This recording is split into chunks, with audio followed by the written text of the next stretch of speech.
ओम श्री गुरुवे नमः। सर्वश्रुति शिरोरतन विराजित पदाम्बुजम् वेदांतम्बुजमार्तण्डं तस्मै श्री गुरुवे नमः। ओम शांति शांति शांति। प्रणाम भगवान। श्वेता श्वेतोपनिषद स्वामी श्री अखंडानंद सरस्वती जी महाराज का दिव्य ग्रंथ, जिसमें भगवान प्रवचन 48वां हमारा प्रारंभ हुआ है। ब्रह्म का स्वरूप भाग 3 और तम पदार्थ प्रधान अध्याय है, जिसमें अध्याय 5 से भगवान मंत्र नंबर 7 से 10 की व्याख्या चल रही है। अभी हमारी व्याख्या 7वें मंत्र की चल रही है, पेज नंबर 664 से। तो 7वें मंत्र की चौथे पद की व्याख्या स्वामी जी देंगे कि प्राणाधिपः संचरति स्वकर्म भी। यह जीव प्राणाधिप है, माने प्राणों का स्वामी है।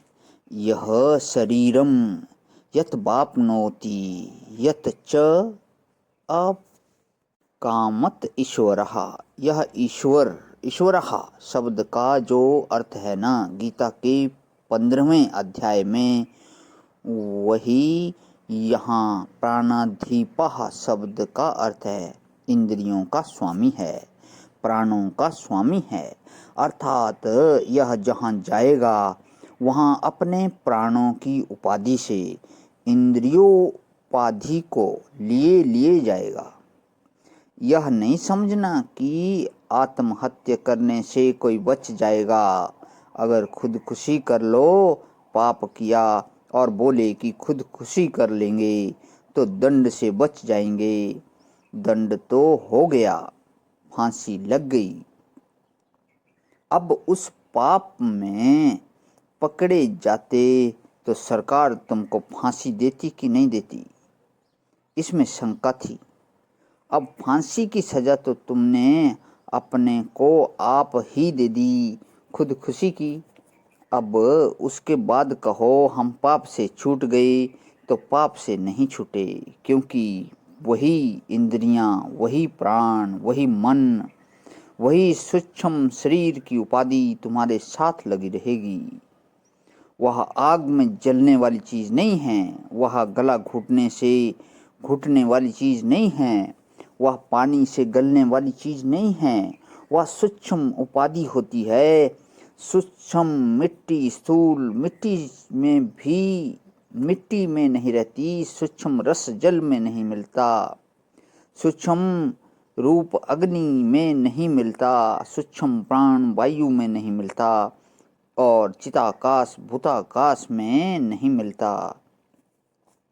यह फिर से महाराज यही इंद्रियां मिलेगी, वही प्राण मिलेगा, वही मन मिलेगा, और बारंबार संसार के बंधन में पड़ना पड़ेगा। अगर परमात्मा को प्राप्त नहीं कर लोगे, जिसको इस जीवन में परमात्मा की प्राप्ति होती है, वह जन्म मरण के चक्कर से बचता है। या सोचना कि हम तो पुनर्जन्म मानते ही नहीं, तो बच जाओगे कि नहीं, बचोगे नहीं। मुंह नाक बंद कर लेने से कोई नहीं बचता है। ऐसा कोई धर्म मार्ग नहीं है। बौद्ध, जैन, पारसी, मुसलमान, ईसाई, ऐसा कोई धर्म मार्ग नहीं है जो मरने के बाद जीवात्मा का अस्तित्व न मानता हो। बौद्ध भी मरने के बाद जीवात्मा का अस्तित्व मानते हैं। जब तक मोक्ष नहीं होगा तब तक कर्म के अनुसार भटकना पड़ेगा। जैन भी पुनर्जन्म मानते हैं, जबकि तीर्थ कर नहीं हो जाओगे। कर्म के अनुसार भटकना पड़ेगा। और ईसाई भी कब्र में रहना मानते हैं। जब तक शरीर है तब तक तो है, नहीं तो ईसाई और मुसलमान भी मरने के बाद आत्मा का अस्तित्व मानते हैं।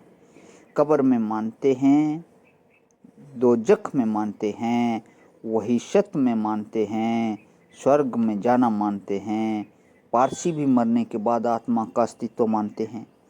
तो कोई धर्म मार्ग ऐसा नहीं है जो कर्मानुसार जीव की गति न मानता हो, पिछली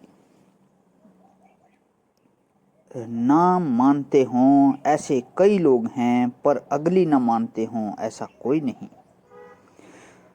इसके पहले जीव था कि नहीं था, इसमें तो मतभेद है, लेकिन मरने के बाद जीव रहेगा कि नहीं रहेगा, इसमें कोई मतभेद नहीं है। सब के सब मानते हैं, इसी को बोलते हैं स्वकर्म भी अपने कर्म के अनुसार प्राणाधिपाह। प्राणोधिपाधि माने सूक्ष्म शरीर, लिंग शरीर की उपाधि से पकड़ करके संचरित यह चलता है, एक योनि से दूसरी योनि में जाता है, इसी का नाम जीव है। इस संसार में जो काम वासना बढ़ गई है, पाप कर्म बढ़ गए हैं, उनको दबाने के लिए इससे उत्तम यानी कि वेदांत से उत्तम और कोई औषधि है ही नहीं।